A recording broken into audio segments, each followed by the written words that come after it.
So, narrators, huh? The Epic of Gilgamesh, written in ancient Mesopotamia sometime between 1200 and 2100 BC, is the oldest literary work still known to humanity. Detailed across the surface of its 11.5 clay tablets are the heroic feats of Gilgamesh, demigod king of Uruk, and his heaven-sent rival, the beast-man Enkidu. Together, the pair slay monsters, anger gods, and seek immortality. More importantly than all that, though, the story is recounted by a narrator, a weird, eldritch being who somehow tells the story without actually being part of it. Truly a concept fit to challenge even the most dexterous of contemporary intellects. Fast forwarding over a few minor footnotes, and we come to humanity's second notable literary achievement, Earthbound for the Super Nintendo. In a stroke of creative genius that would cement his legacy as a founding father of modern game design, Earthbound's lead writer Shigesato Itoi chose to pay homage to the great Mesopotamian epic by utilizing a narrator of his own as a central conceit within the game's script. Through this disembodied presence, Itoi was able to inject his own omniscient voice into the proceedings of the game, giving live commentary for battles, describing the game world's environment in sensory terms that transcended the pixelated graphics, and reflecting the internal thoughts of the protagonist back to the player. Then, a few decades later, Undertale released, and as everyone already knows, basically just copied everything Earthbound did, but with more anime references and gay furries. The quirky narrator had clearly been carried over one-to-one from Itoi's masterpiece, remaining unchanged since the 3rd dynasty of Ur, and no one ever wasted time thinking about it again.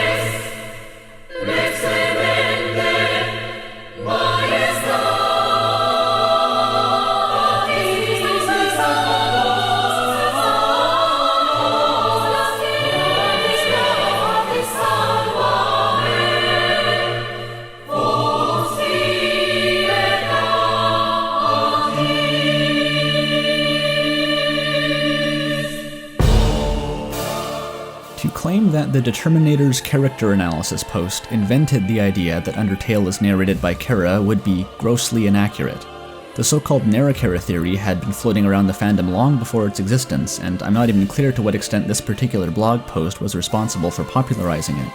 But as long as I'm the one writing this script, you can flush those 2 disclaimers directly down the nearest comically oversized pixel toilet, because to me, the character analysis was and yet remains the holy bible of Undertale theory crafting. In the eyes of my unworldly 2016 goblin self, it represented a new breed of fan theory, one that went beyond simply knowing the game well enough to hone in on the most cohesive interpretation of the plot, or reading about fun value events on the wiki and stitching them into comically tenuous origin stories for WD Gaster. What the character analysis proved, at least to me, was that if cleverly enough organized, 100 seemingly random details could crystallize into a single shockingly strong argument. Beyond this, the interpretation it was tabling would have appeared in almost any other context to be, well, to use a technical term, some authentic crackpot shit. Not only could important information be hiding in plain sight, it could very well lead to genuinely surprising conclusions, the kind of long-shot, paradigm-shifting eureka moments that I, and I'm sure many wannabe lore masters at the time, had assumed to be the exclusive domain of clickbait YouTube thumbnails. I know I've wasted a lot of time gallivanting down memory lane in what was supposed to be a Deltarune lore video, but I felt in this case it was important to justify why this video is being made. Why the narrator in Deltarune warrants such intense scrutiny, where in almost any other piece of written media, the inclusion of narration is about as noteworthy as the presence of spaces between words. Analyzing a game to such a fine level of detail is not normal, and risks being derailed by many psychological pitfalls such as confirmation bias if not done carefully. But after witnessing the success of works like the character analysis, I don't think this is an avenue we can afford to simply ignore. Regardless of the outcome, the narrator of Deltarune demands analysis, and analysis I will provide. So, how does one go about analyzing a narrator? Well, actually, the process is pretty straightforward. All the relevant data was just lying around in the game's text boxes, so all I had to do was watch back through some old footage and manually transcribe, about 1,000 lines of narration into a spreadsheet and write some notes about each of them. Just, 1,000 fucking lines, no big deal, didn't take long at all. I'm frankly shocked no one has done this already, it seemed like such an obvious approach. Anyway, I want to make it clear that this dataset is not meant to contain every line of narration in the game, just a large enough chunk to serve as a representative sample. If I had to guess, I'd say I got about 80% of the full volume. To avoid missing anything of overwhelming importance, I also asked the folks on my Discord server to submit any lines they thought were particularly noteworthy, and tacked them on as a final step. After assembling the dataset, most of the actual work was behind me. As I'd hoped, with the evidence gathered into one massive heap, flattened in time and stripped of all distractions, the initially abstract and daunting task boiled down to a very simple process. Step 1. Read through the narration and try to identify promising patterns of behavior or word choice or text formatting or whatever minute details could conceivably be used to encode secret narrator lore. Step 2. Comb through the narration again, looking for examples that either support or contradict this hypothetical pattern. Actually, the methodology here is so simple, I'm not going to waste more time pretending it needs explanation. Let's just get to the good stuff. Let's warm up by examining a question I've heard many times since starting this project. What does it mean when the narrator speaks in brackets versus without brackets? Well, spoiler warning for the next 2 minutes of this video, but the answer is nothing. There is zero fucking pattern, at least as far as I can tell. I know for some people this is a hard pill to swallow, but you don't have to take my word for it. Let's go through a few of the most common ideas I've heard about the secret meaning of the bracketed text. The text in brackets conveys Chris's own thoughts, while the normal text is omniscient narration. Cool idea, except for the many examples of bracketed narration that show knowledge beyond what Chris could reasonably know, at least with our current understanding of the game, or seems to mimic the player's lack of knowledge about a subject Chris would be familiar with. The bracketed text indicates meekness or whispering. This is sometimes true for character dialogue, but in the narrator's case, bracketed text makes up the considerable majority of its lines. Pretty strange if that's meant to represent an affected manner of speech. More importantly, there's just no discernible correspondence between brackets and the implied tone of the narration, not to mention the many examples of bracketed lines ending with exclamation points. The bracketed text and non-bracketed text are from 2 different narrators. This idea is vague enough that it's impossible to find direct counterexamples, but I don't see much supporting evidence either. Again, there's no outstanding difference in style between the different kinds of text, and there are even interactions where the narrator oscillates between using and not using brackets while talking about the same thing. What I can say about the bracketed text is that it's used for the majority of narration outside of battles, very occasionally within battles, and never for describing save points. Weirdly enough, most of the unbracketed narration seems to occur at the beginning of each chapter when describing the contents of Chris's house, though even in that context there's no shortage of brackets being thrown around too, just to keep us on our toes, I guess. Even better, no matter how deep you get into the almost entirely bracket-dominated middle and end segments of a chapter, random snippets of unbracketed text never quite get the memo to stop appearing. In summary, it's an inconsistent clusterfuck, and any forlorn souls who unironically set out down the path of bracket analysis are destined only for terminal brain rot.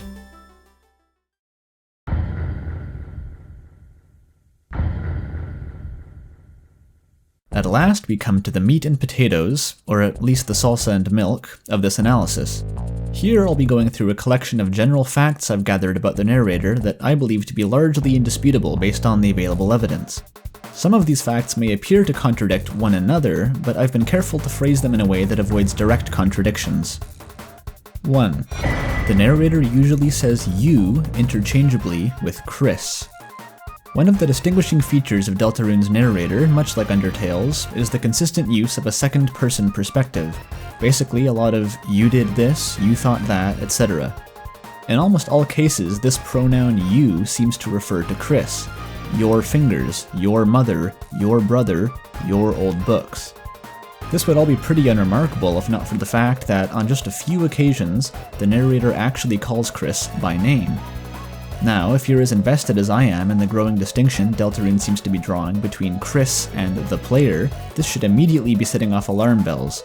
If the narrator sees fit to sometimes call Chris by name, then what does that say about all the times it doesn't?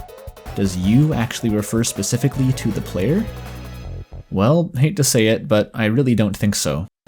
Many of the contexts in which the narrator uses you are just too sensory, too personal.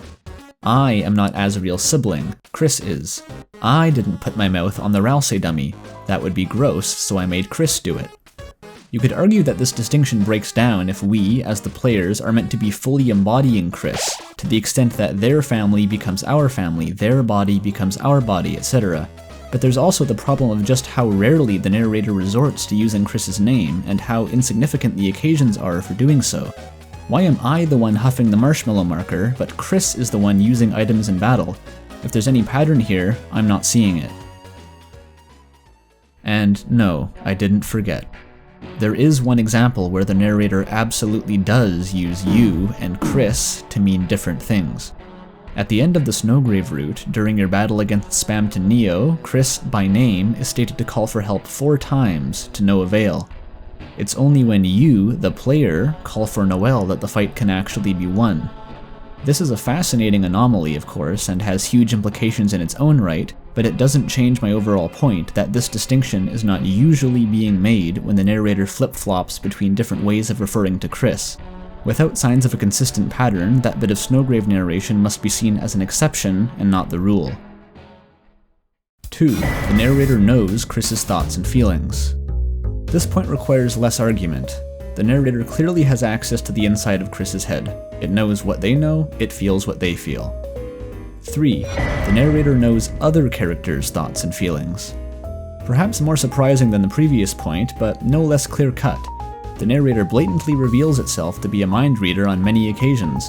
This mostly happens during battles, but the narrator occasionally speaks for other characters in the overworld too, voicing the cast's universal contempt for rules card, and clarifying that Susie and Chris both felt sick after eating Undyne's chocolates. 4. The narrator knows things that Chris couldn't.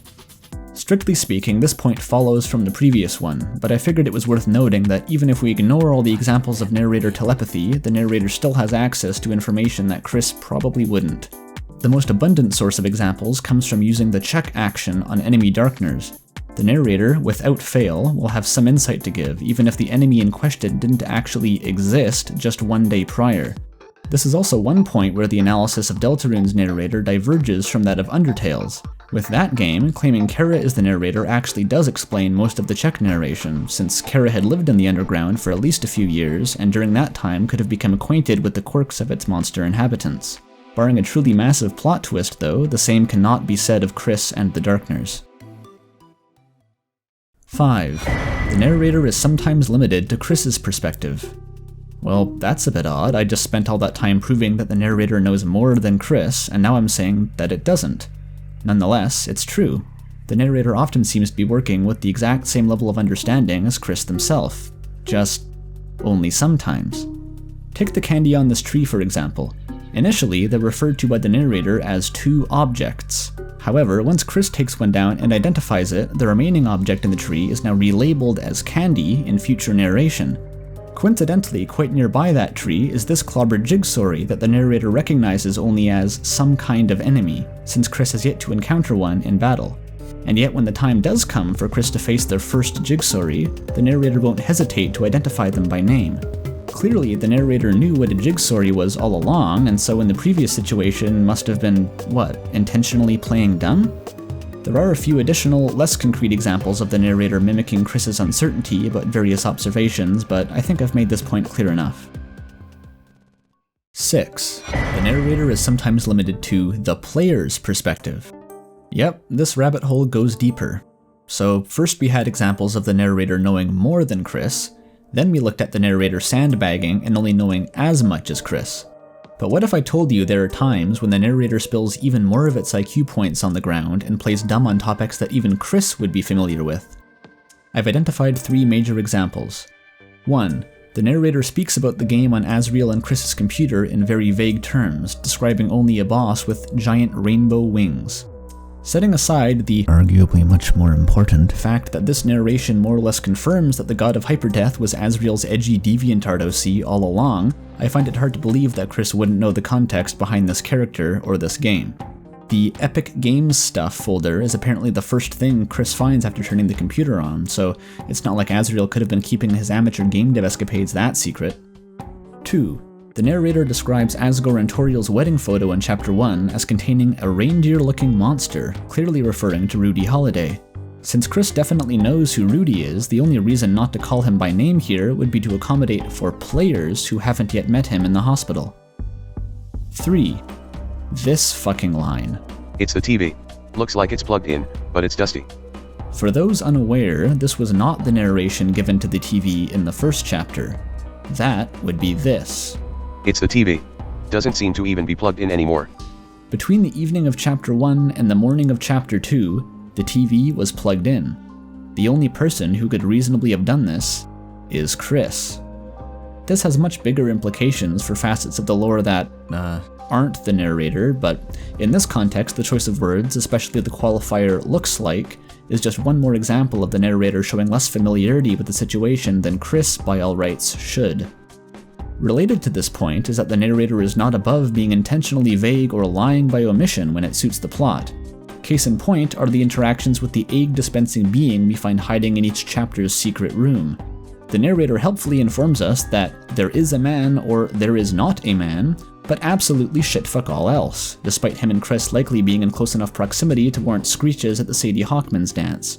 What did Chris see back there? Ivo Robotnik? A dream within a tower? Thanks to the narrator, we might never know. 7. The narrator has played Undertale. Or, it's a fan at least. There's no shortage of cheeky Undertale callbacks peppered throughout chapters 1 and 2, but not all of these are cause for suspicion. Some make perfect sense in their own Deltarune-specific context, and the Undertale reference is just a double entendre layered on top. Very sneaky and cool. What I'm talking about, though, are the ones that aren't quite so subtle. Lines that don't actually make sense without the supporting context of Undertale. Even weirder is that the narration for Alphys' bike is a callback specifically to Undertale's narration. In other words, an inside joke between the player, arguably Frisk, and even more arguably Kara. We'll talk more about this later. 8. The narrator breaks the fourth wall. I admit, most of what I've labeled as narrator fourth wall breaks are just tutorial prompts for how to use certain game mechanics. Ralsei and the unemployed Jigsaw tutorial guys also have a habit of dispensing these, and it's perhaps unreasonable to expect Toby to make an entire game without explaining the controls to the player just to appease the elements of his fanbase most deeply afflicted with hiatus brain psychosis. Perhaps. Regardless, it's debatable how much we're supposed to be reading into these lines, and as for every other example I found, the narrator being allowed to break the fourth wall seems exclusively reserved for the sacrosanct purpose of making really stupid jokes.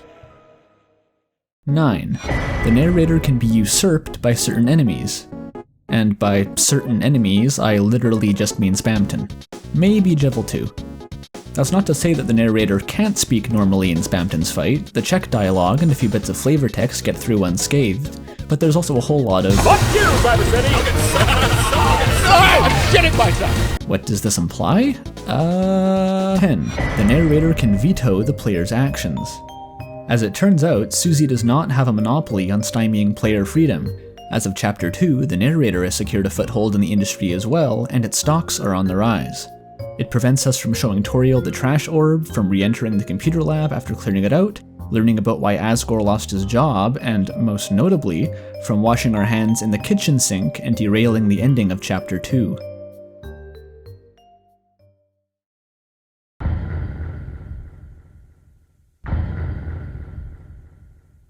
And that should about do it. The evidence has been considered, our 10 axioms are assembled. Now all that remains is the grand finale, summing up all the findings so far and seeing what they have to tell us about who is the narrator of Deltarune. First candidate, Kara Dreamer, the original token human, soul-surfing icon, and arguable pioneer of the Sundara cactus gag. This fallen human boasts a diegetic narration resume 6 times the length of the average Deltarune player's attention span, but is being the classic you've come to expect enough to surmount the barrier of being from an actually different fucking game? Candidate 2, Chris. Have you ever seen our protagonist and the narrator not in the same room? I didn't think so. Perhaps there's more concealed under those luscious bangs than pocket knives and red irises. Will this wannabe goat be goated, or GTFO the suspect list once the evidence hits the bedroom floor? Candidate 3, Dr. Gaster. It's Whiteface, it's Urboa! No, it's everyone's favorite fan character, W.D. Gaster. This turtleneck trendsetter may have 0 screen time and debatable canonicity, but what he lacks in concrete lore he makes up for with his lack of concrete lore. If we pay attention to this man behind the curtain, could it turn out that his PhD was in performing arts? Story. Candidate 4, Asriel Dreamer. It's not him.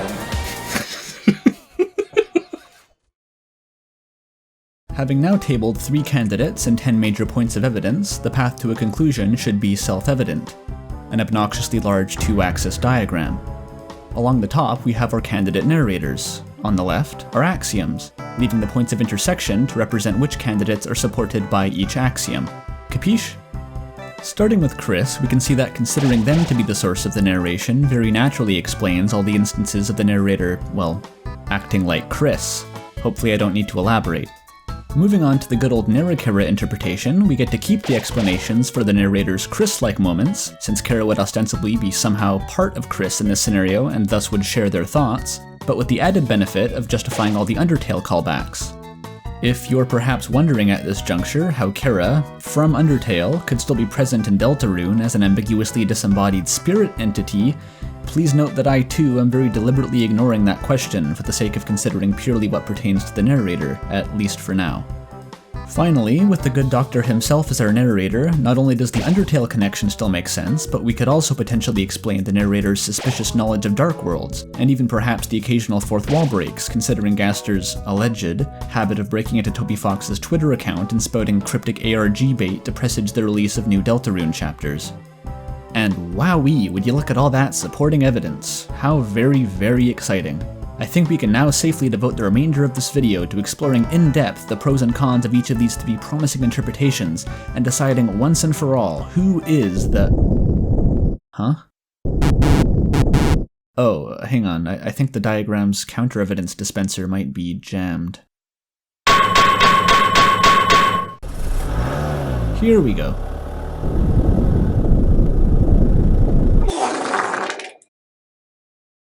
Oh.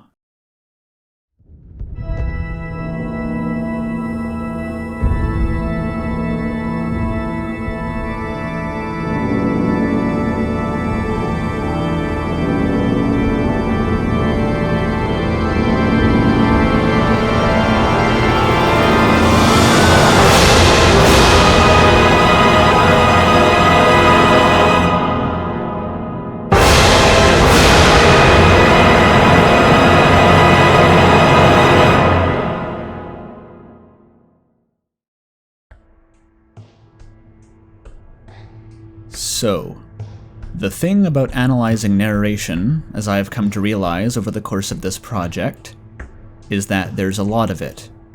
Even just in my own woefully incomplete dataset, over 600 unique interactions to choose from. 600 dots to connect, 600 second opinions, 600 chances to prove yourself right. What I'm trying to say is that with a pool of data this huge, the moment you decide to start cherry-picking is the moment that you can build a case for whatever the flying fuck you want. Fancy more Narrachara in your life? Well, easy. The Deltarune narrator remembers the broken jukebox and Grillbees and the bike from Waterfall. They're privy to Chris's thoughts and feelings just like the original Narrachara was privy to Frisk's. Think it would be cool if the Deltarune Narrachara was working with Gaster to fulfill the prophecy? Boom. Narrator forces you to use the bathroom sink. Narrator hides the true appearance of the Eggman. Narrator has meta-knowledge and breaks the fourth wall. Or how about we dial it back and say that Chris is the narrator?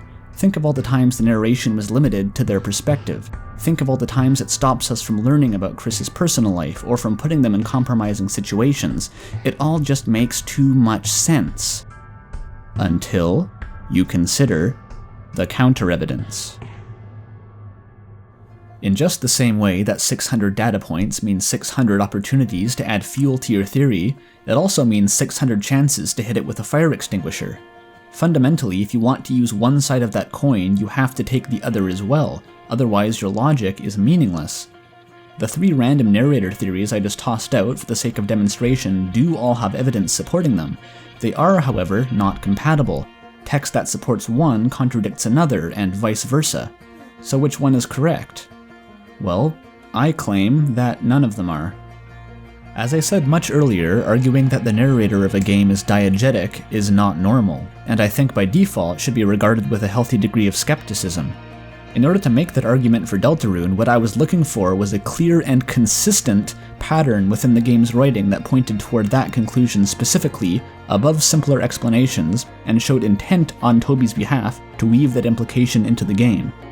But in the end, I simply didn't find that. Deltarune's narrator is, to put it bluntly, a resolutely inconsistent mess, all the way from its punctuation to its perspective. And I don't even mean that as a criticism.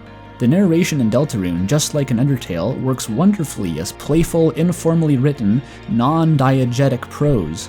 Toby Fox, as the writer of the game, cannot be caught out by contradictions in the same way as an in-universe character. Toby, more than anyone, knows what his characters are thinking, just like he knows minor trivia about every single Darkner, and that the jukebox was broken in Undertale. Toby can limit himself to whatever perspective is best for conveying his story at any given moment, and has a vested interest in stopping the player from doing anything that would derail that story. And yes, if you really wanted to, Toby could even LARP as Spamton. Maybe this doesn't need so much explanation, and I'm just tilting at windmills here, but I really want to drive home the point that, in absence of a strong and unified case for a spicier alternative, the narrator can always just be Toby.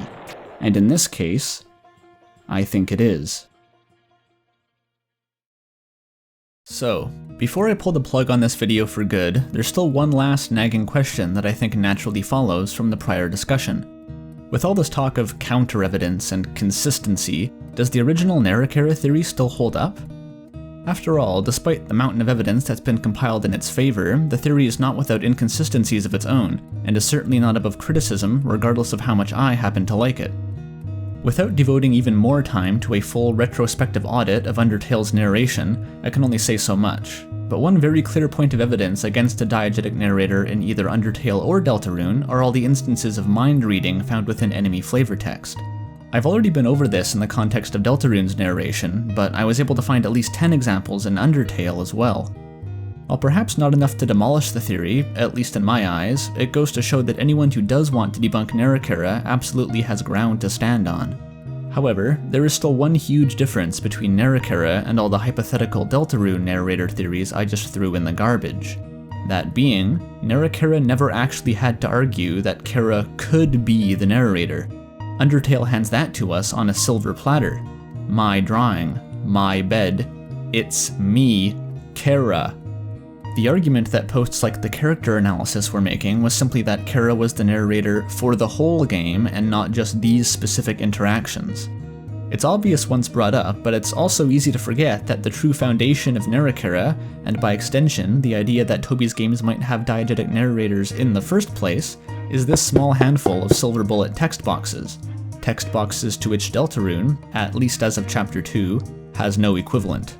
And with that unshakable foundation removed, the battle for a new diegetic narrator will have to be much harder fought.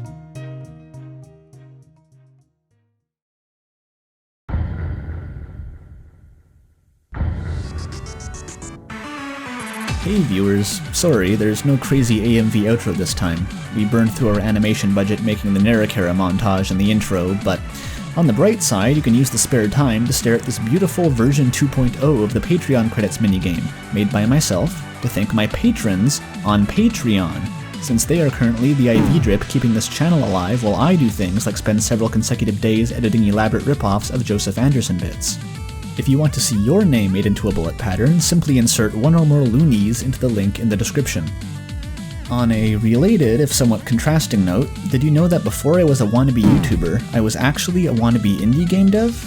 In fact, up until my first Deltarune video blew up, I was actually ass-deep into the process of developing a roguelike shooter called RAM as part of a two-man team, and while the unexpected YouTube success has been extremely exciting and justified putting the project on hold, that kind of thing can't just be kept in the fridge forever. So here's the deal. First off, I am not going to stop making video essays. This is definitely something I'm still into, and I've already made plans for the next one.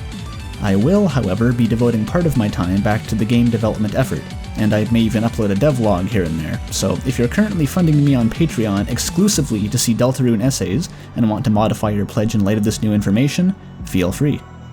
I know this might be worrying news to some, but from my perspective, this is a necessary move, both for the sake of my own goals and to avoid inevitably burning out working non-stop on Deltarune content.